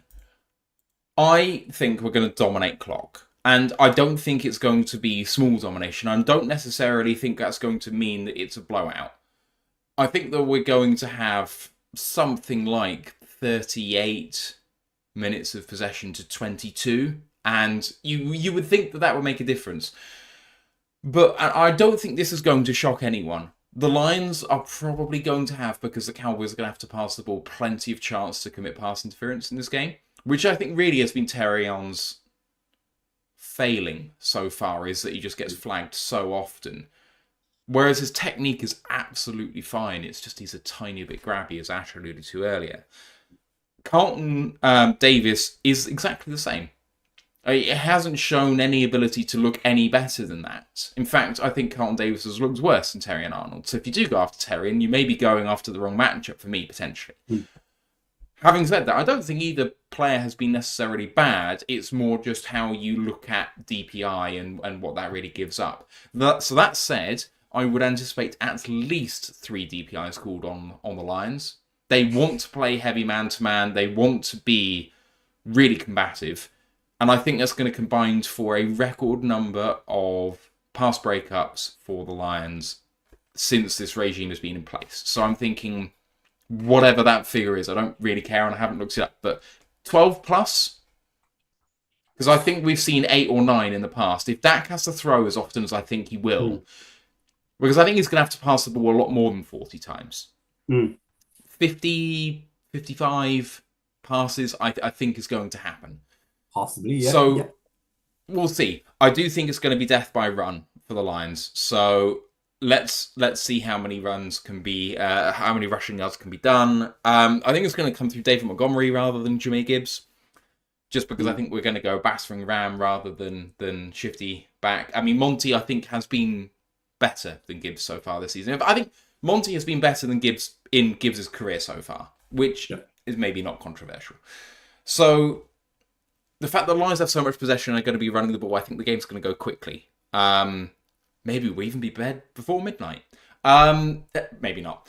But let's go for something like 27-21. I think that sounds there or thereabouts. To the Lions. I should have probably qualified that earlier. All right. Brian, did you give a score? No, but I would expect this game to be less than a touchdown, and I'm not going to lie, I would pick the Lions to win this game. It's always worrying because the Bucks did that to us and we lost that game. It's the only one where it's actually happened that way, and it's the one game we've lost, but there we go. Hey. All right, shall we move on to the rest of... Oh, but you wanted to ask a question about the Lions. Before we move on to the rest of the slate, what did you want to ask us? So one of the questions that we had asked in our preseason shows was, who will be the head coach of the Dallas Cowboys week 1 of 2025? Don't tell me. Okay, please don't. Oh God. Good shout. You want the lowdown on Ben, don't you? Okay. It's good. Realistically, I don't see Jerry Jones doing this. Jerry Jones has never gone for a young coordinate or young head coach. He's always gone for someone who he can at some point control. The only guy that he's ever met or has ever been mentioned as someone Jerry loves and Jerry wants was Lincoln Riley. And Lincoln Riley ain't leaving USC anytime soon. And I don't want him anywhere near Dallas. I think he would be tempted, given how bad, how bad the USC has gone so far for him. But anyway, I'll just say it. I don't think it's gone well. But anyway, he's got that 5-star freshman though. Miller Moss, redshirt freshman. So he's got another 2 years with him at least. Yeah, but I mean, like Ben Johnson had interviews this off season. Do you think you'll be able to keep him beyond this season? Or will he be elsewhere? So he was the leading candidate the year before, and Carolina turned them down, and then he publicly turned down another job this time. I mean, Ash, do you think he's even going to get interviews? Because I wonder whether he's just going to put head coaches off by saying no. Yeah, that's my feeling as well. Honestly, I would even said it last season. Aaron Glenn is the better head coaching candidate out of the two of them. I will stand by it. I think I said it multiple times last year. Aaron Glenn will be a better head coach than he has been a defensive coordinator. Mm-hmm. Partly that's because of the personnel he's had here the past couple of years, but the players love him. You look at it last year, and I know when it came out, when it was the ranking was released, everyone was confused. Like, how the hell has he won? He was voted by the NFLPA as the best defensive coordinator in the league by the players because he's that kind of leader. He would, and I think Glenn has some connections to Dallas, I swear, as well. So if one of them is going to play, is one of them's going to go to Dallas potentially or to go anywhere, it would be Glenn. He got interviews as well last year. He got Denver, definitely interviewed him. It could be him. I think Ben at this point, turned down the Panthers twice, even though they're his hometown team. He's from North Carolina. Turned down the Commanders. I think he's going to go. I think Glenn's going to go to the Saints. I think that this is going to be the end of the Saints regime because they started really hot. The arse has fallen out of them since. Yeah. I just think that's heading for a divorce, and then who you're going to hire? And if you can't have Dan, I think Aaron might go there. Sorry, I interrupted. Yeah, but you basically said my point. Like, Ben turned him down the past couple of seasons. I think he's one of them where he's found his place. He's happy being an offensive coordinator. He knows that as long as this regime's around, as long as Sheila's around, they'll just keep bumping up his money. We've done it twice already. We'll do it again. And he's got his QB with Goff, who he has synergy with, but has that perfect partnership. We keep investing with him, keep giving him offensive line, keep getting wide receiver help, keep getting him running backs until the wheels really fall off, maybe, and he can maybe see the end happening. So let's say, I don't know, in a couple of years' time, Goff's on the decline, the contract's starting to mount up, then maybe he might go somewhere. Let's say, I don't know, Dan Quinn's gone as far as he can with Commanders. Jaden Daniels really settled in the league. Then he might go there and turn Jaden Daniels into the next whatever, make a massive offense, get someone he can trust just down to the defense that can be like top 20, and he can win himself a couple of Super Bowl rings with them. But I think right now, Ben's just like, this is his best chance to do what he wants with his life. I think the thing for me with Ben is that he's looking for the best opportunity possible. He really is cherry picking, and I think he will continue to get interviews because teams are still going to highly regard what he's done, and that's why this question is being asked, is because he is highly regarded still, and so owners aren't going to go, I'm not going to interview this guy because he said no. They're still going to include him as part of the process. I mean, yes, their time is precious, but not as precious as a damn football team. So I don't think a team like Dallas is going to attract Ben, because I think when he's looking for his perfect opportunity, yes, he wants a quarterback, but he also wants to feel the same synergy that our head coach and GM have had. And I don't think he's going to look at Jerry Jones and go, this is clearly meant to work.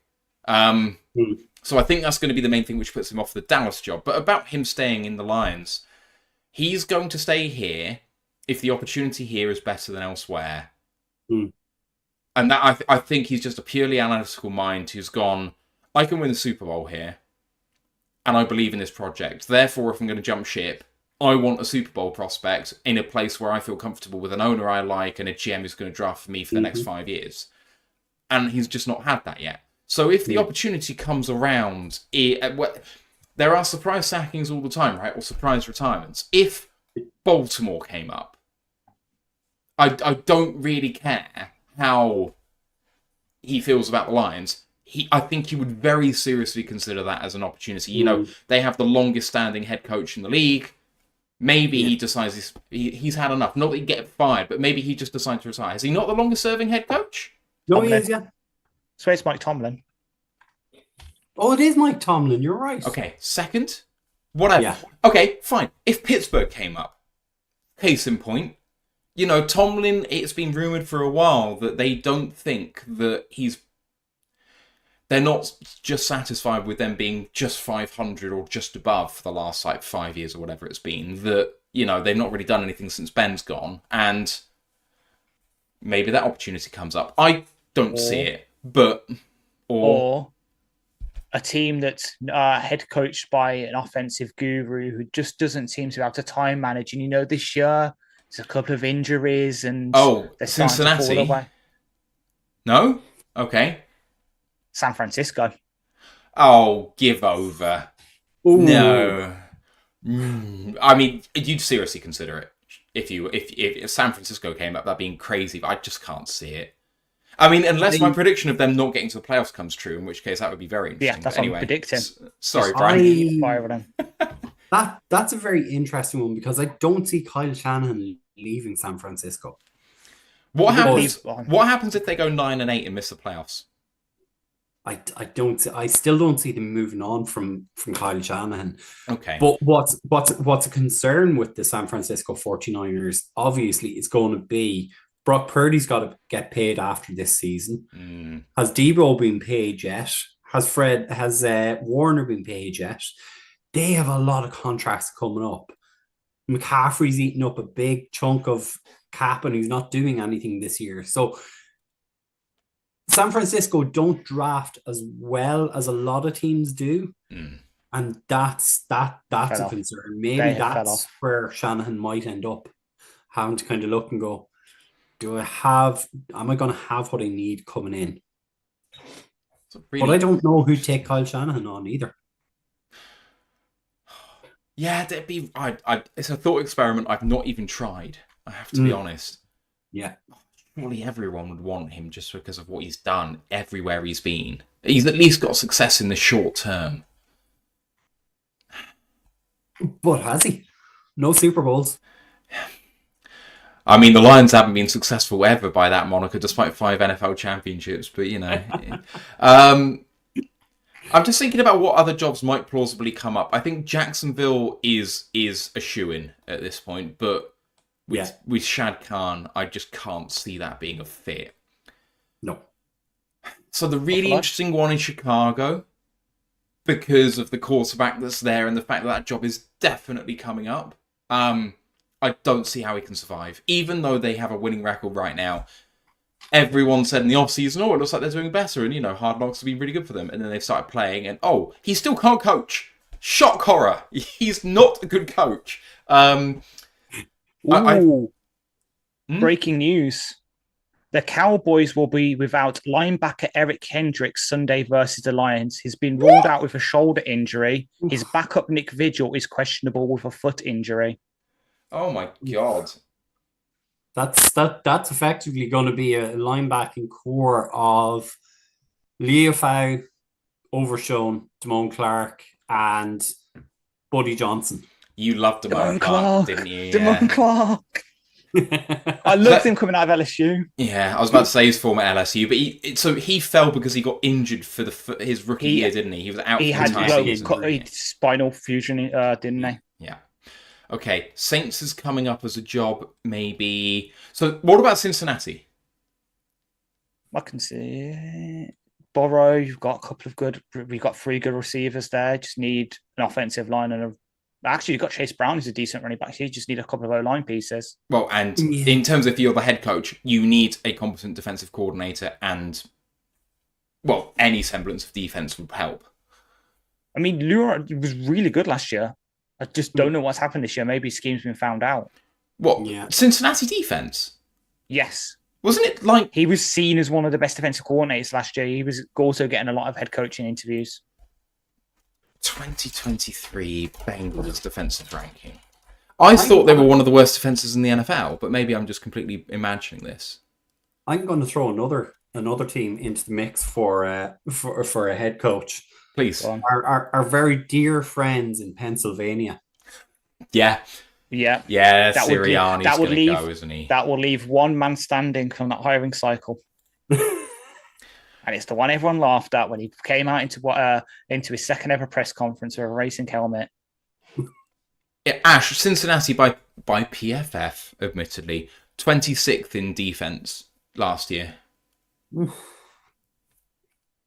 And so, just to put that into context, that was basically the same rank as the Minnesota Vikings, the New York Giants, Tennessee Titans, and then the Rams were down there, I guess, but they didn't have a lot of Donald, did they? He dealt with injury a bit. Yeah.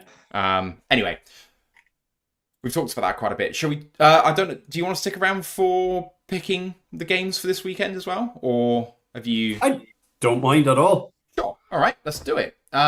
So each week we do our NFL picks on NFLPickWatch.com. I've been doing it for the last 6 or 7 seasons. One of my friends actually runs the site, so I try and plug it as much as possible. I'm not doing as well this year as I used to do, which is not a point of contention at all. But never mind.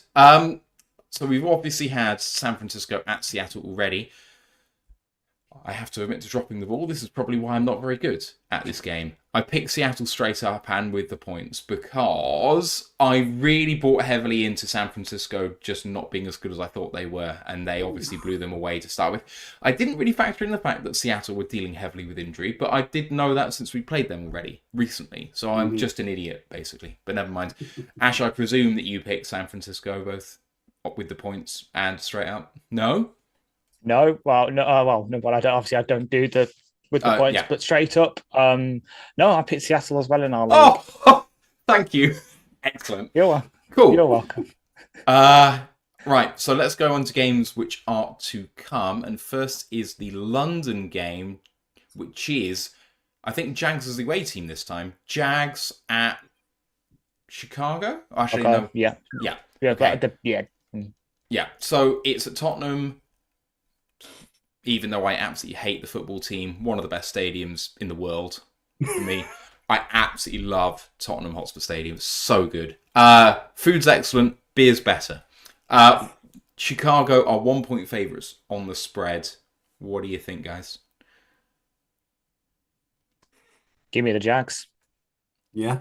Really? Yeah. Really? Yeah. They're used to it. They're Yeah. used to it. And last week they found the running game with Tank Bixby. It'd be close, but I can see the Jags just being used to the travel, the Bears not so much. And yeah.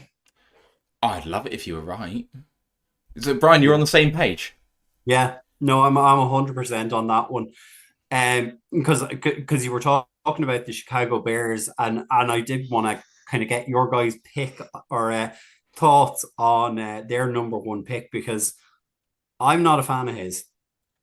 And I'm wondering, are you guys in the same kind of camp in terms of you're not really worried about him and you're not worried about the Chicago Bears? He was my QB2. Mhm. My QB1 went to a different place and it wasn't Washington. God help him this week with all the players. The fact that New England have ruled out this week, he's going to get killed. But he's used to that. He played at UNC. He's definitely used to that. My QB1 hasn't even been mentioned yet out of those 3, but never mind. Carrying on. Who was your QB1? Is he on IR? Yes, he is. Wow. Yeah. Anyway, Wow. I just thought he'd be the better pro. But anyway, carrying on because the Yeah. Vikings have done very well without him. Anyway. Oh, yeah, of course, yeah. Now it's popped into my head, of course. Oh, for God's sake. But yeah, this season, I'm not worried about Caleb. I'm not worried about the Bears. Yeah. Maybe if they can get a some competency in that organization. There may be, but with the Chicago Bears, ever since they fired the former Texans head coach, then the Texans fired after one season, Lovie Smith, ever since they fired Lovie Smith, they cannot hire a head coach to save their lives, nor seemingly a GM. For a GM who used to play O-line in the league, how the hell do you not know how to draft O-line? Yeah. So until they fix that, I'm not worried about the Bears. They can have the top 10 defense they always seem to have, but if you can't even use your number one wide receiver who I wanted for a year before the draft and you can't even use him right, what are you doing? I mean, the thing is, I like Braxton Jones, I like Tevin Jenkins, and I like Darnell Wright. I think they do have 3/5 of an offensive line. They got two problems. One, they don't have centre and a right guard I like, because Nate Davis decided that he just doesn't care about football anymore, and that's on him. Their offensive line coach must just be bad. Like, they don't play very well together. And it's just a bigger problem than the individual parts, because Tevin Jenkins, I think, right now has to be considered a good draft pick. The way he's played, I think he's been absolutely fine for where he was drafted. The fact they traded up for him, maybe not so great.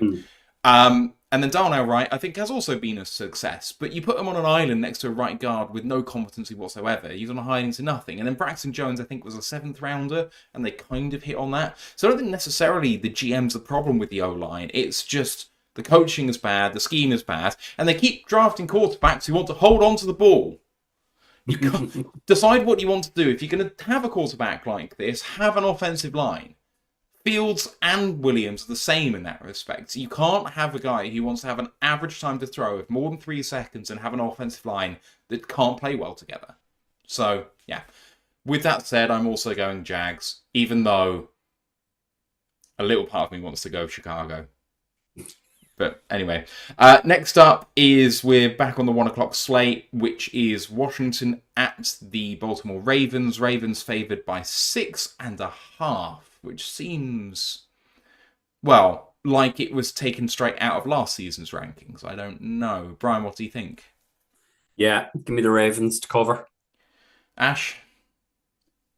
The Ravens, but if I was picking against a spread, they wouldn't cover. I'm the same as you. Ravens, but I'm taking Washington with the points. Green Bay's next up. It's Arizona at Green Bay. Green Bay favoured by 5.5 in a... Well, it's a bipolar Arizona Cardinals team, isn't it? They're on it or they're not. And Green Bay... Jordan Love looks like shit. So what do you want to do? Maybe it's just first half of the season syndrome. I don't know. Maybe it's he's not over the injury yet. Maybe we should play Malik Willis season. I'm not sure. But Ash, coming to you first. 5.5 points in favour of Green Bay. Give me the Cardinals.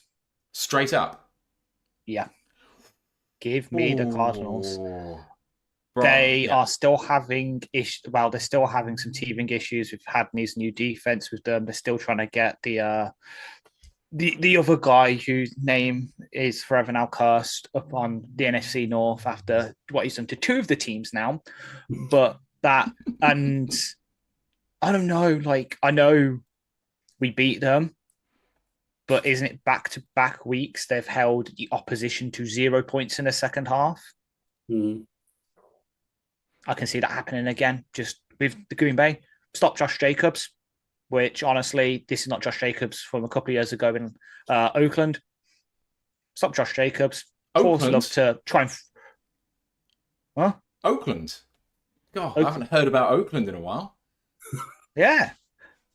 But then Jordan loves to throw it into triple coverage like he did last week. Actually pick it off this time, unlike the Rams DBs, and you'll be fine.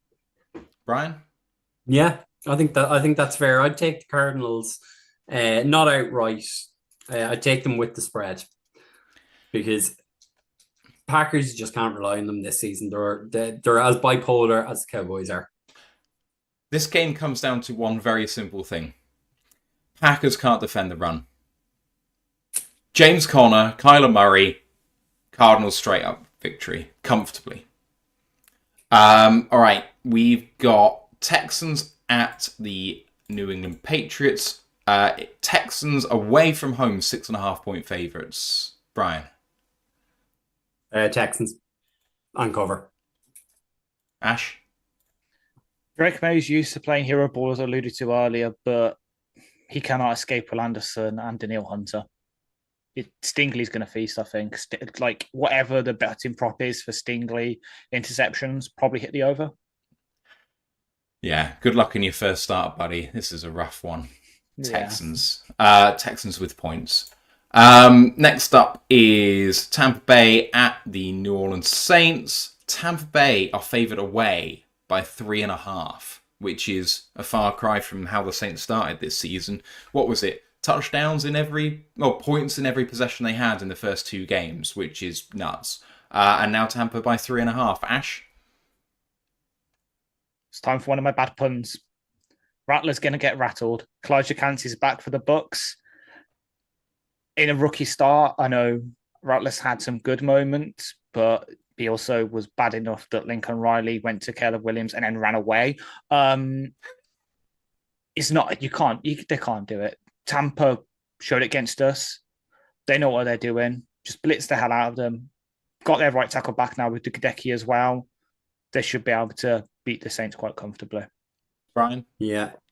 In a battle of two quarterbacks who went to a useless school. Oh, of course. Yeah. I definitely take the Buccaneers. Any team with Mike Evans on it is guaranteed to win in I was about to say St. Louis in New Orleans. We are featuring the older places today, aren't we? Next, we're going to talk about the San Diego Chargers, for goodness sake. That's a couple of minutes time. Yeah, true. Okay, so I'm looking at a Buccaneers team that managed to lose to the Broncos 3 games ago and then lose to the Falcons in the most recent game. So I don't think this is as clear-cut as you guys think it is. I'm taking Tampa Bay straight up, but I'm taking Saints for the points. I think this is going to be a narrow victory, and I think Rattler will look as good as Carr has looked the last couple of games, which is to say mediocre. Yeah. Okay, next one. Cleveland Browns at the Philadelphia Eagles. Eagles 9.5 point favourites. They're not going to get a more favourable spread all year, I don't think. Brian, what do you think?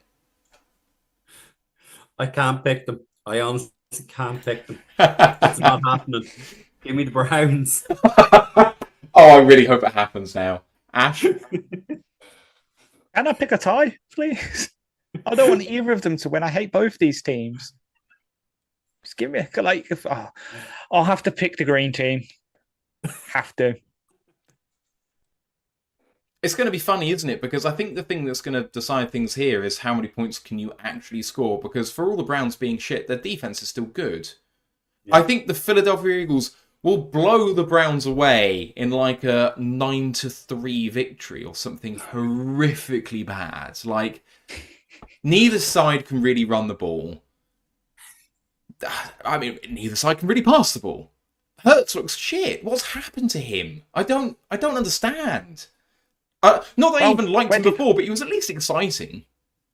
But of course, where did he go to college after he transferred from Alabama? Another guy who went to a crap school. There we go. All right, let's get off this game as soon as possible. We're still in the early slate, but it's the last one. Colts at Titans. And somehow the odds makers haven't learned. It's 2.5 point spread in favour of the Titans for this one. Ash? Richardson's back, so Titans are going to get some picks, but still somehow lose. But it'll be close. It'll be close. Jonathan Taylor being ruled out. It might actually Anthony Richardson might have to go back to him of a couple of years ago and just have to go insane. Like, I won't say which college I support, but it's the one that plays his college at the end of every year, and he nearly damn beat us. So, lol. I don't have a college, so you can't hurt me. I know you can. Can't hurt me. Seminoles. Yeah. Anyway, Brian. In the Battle of Baltimore and Houston, definitely pick Baltimore to win this one. Oh dear, I'm picking the Colts mainly because I still think that there's a very good job at Dukes for Will Levis to go to at some point soon. Into the afternoon slate, Chargers at the Denver Broncos. Chargers are favoured by 3 on the road. I think this is a hard one to call because the Chargers have actually been much better than expected despite big injuries. And the Broncos have also, I think, maybe looked better than expected. I mean, what are they, $75 million behind on the cap before the season's even started? It's not exactly an ideal place to be, and they've won some games, which is a great result for them. I thought they could potentially go winless with Knicks and no money. Brian, to you first. Yeah, I definitely see this game ending only in one way, and it's only one way possible. That is Cameron Dicker walk-off field goal, a la 2-3 years ago in the Red River rivalry. Ash? I'm picking the other way. Broncos country, let's ride. Oh, God. I'm going Chargers, but Broncos cover, which I guess is aligned with Brian then in that case, if it's a walk-off field goal. Next one on the afternoon slate is Steelers at Raiders in what is sure to be a thrilling contest. There's a reason why Sky picked our game. That's all I'm going to say. Steelers favoured by 3 on the road against Las Vegas. Ash?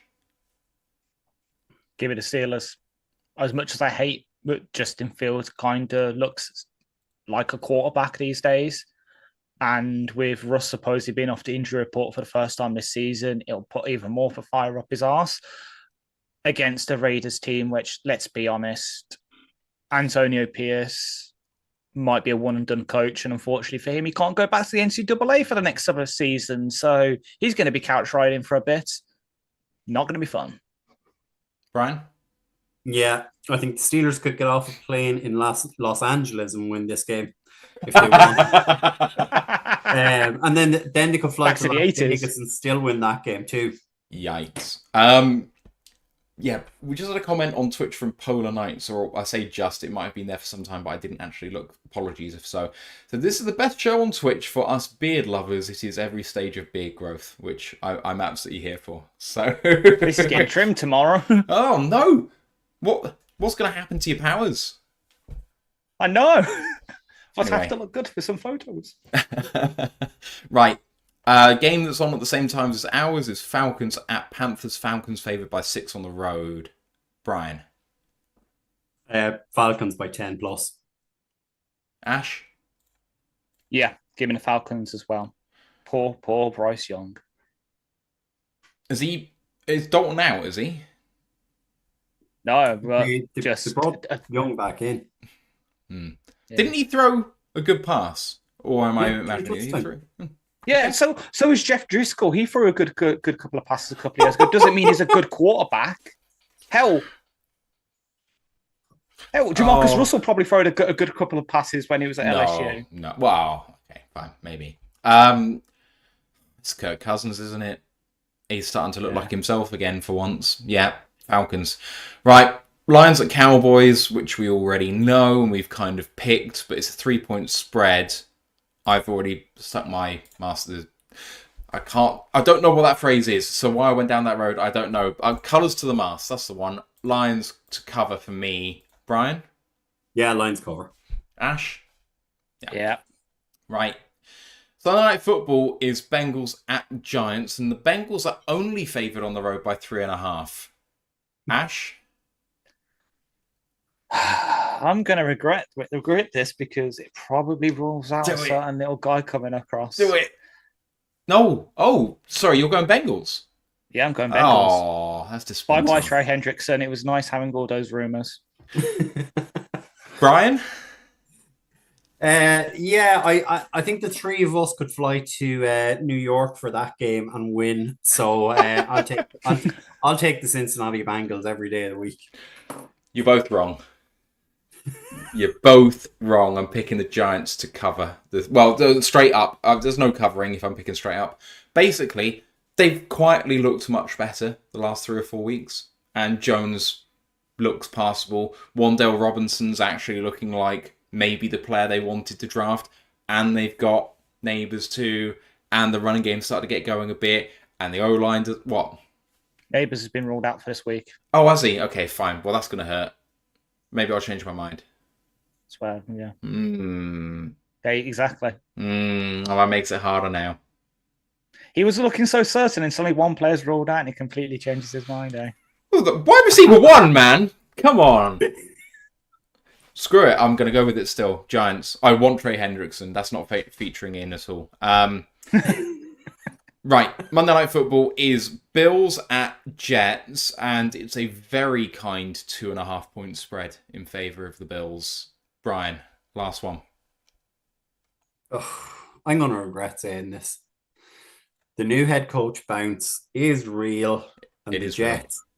The Jets, yeah. Because the Bills are just Jekyll and Hyde. You could not rely on the Bills to win anything. Ash? Don't think I can do it. I don't think I have the strength. I'm going to have to go Buffalo. I can't do it. I can't pick the bad man. I can't.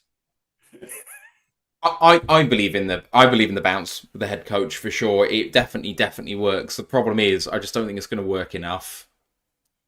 I think the Bills will win and cover.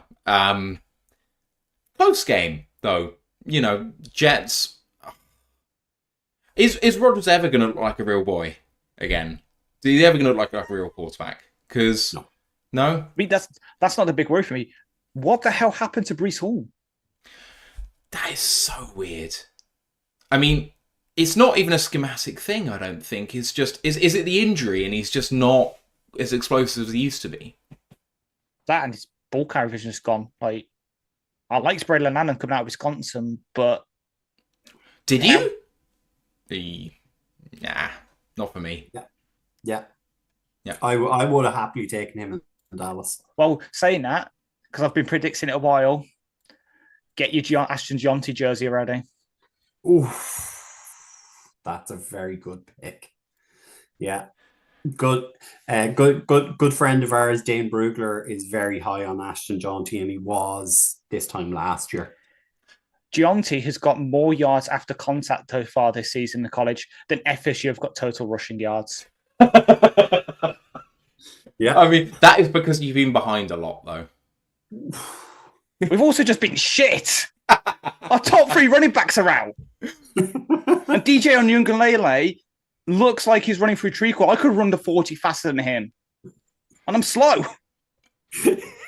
Yes, you are like Kyler Murray, but without the speed. This is why I regret us not being able to do that 40-yard dash in Detroit. Yeah, thing, because it would have been hilarious. It would have been. It's quite sad actually going to the draft and thinking that's what London used to look like when we were happy to have the games. Not that we're not happy to have the games over here now, but it was an event and they put on so much stuff before because it's like, we don't know how long we're going to have this. NFL Roadshow and whatever. Used to be down Regent Street and whatever. Yeah. And it's so regular now that it doesn't feel special anymore. I don't know about you guys. Well, if the rumours are true, all you have to do in the next couple of seasons is just take a nice, quick hour and a half flight, and you'll be able to all have all that happiness and all the Guinness you can handle. It will be very interesting if that is announced tomorrow. Is it tomorrow? Yep, supposedly, yeah. There's a stream, be like, ready. I await news. I've a friend that I went to school with who's in the sports media here in Ireland. And he has been in and around the announcements for Pittsburgh, so I'm kind of expecting a message from him tomorrow morning. Okay. All right, Brian, anything you want to shout out about where to find you guys or anything that you were doing? And I mean, you have a show on Tuesday as well. Yeah, we do our shows Tuesday and Thursday each week. So we're hoping to have some of you guys join us on Tuesday to discuss the game. And I suppose we're nearly 2 hours, and I still haven't had a chance to talk about Ash reporting as eligible. Yeah. So painful. Yeah, fair. But no, I mean, look, I was chatting to you guys earlier about this, and like we've unfortunately had our Facebook and our Twitter accounts hacked in recent years. So we're on the rebuild of everything. The only thing that seems to have held up is our podcast presence, thankfully. So it's been good fun. But as I say, look, we hope to return the favor and have you guys join us on Tuesday night, and it will be a good game to discuss. Hopefully, there will not be any flags which need to be picked up or anything like that, or any contentious decisions across the 3 hours of the game. Luckily, I'm at work for most of it, so I can take some deep breaths. Whereas I'll be live on here watching it, so that will be especially painful if that happens. But there we go. Brian, amazing to talk to you as always. Hoping that we can do something on Tuesday. I'm hoping it's me, to be honest. I think I should be free. But anyway, and for the draft as well. I know that you guys have your show on at the same time, but it's always good to see you and chew the fat because it's a great conversation. So thank you for coming on, and see you on Tuesday. Absolutely, gentlemen. It has been a pleasure. Look forward to the game on Sunday, and thank you for having me along. Good luck. We'll speak soon. Good night. And to everyone in the live chat as well, it's been great to have you along with us as well. On the audio show, I know that you are obviously not live with us, but we appreciate you very, very much. I'll be live doing play-by-play commentary on Sunday, so come and join me for that. I think Ant might be on there as well, potentially. If not, he'll be doing the tweet stream, so you can check that out too. Otherwise, we'll be doing our review show on the Monday, so come and check us out then. College show will follow, so enjoy your weekend of college football and NFL. We'll see you on all those shows, but for now, let's go Lions One Pride. One Pride and go Tigers. Recording stopped.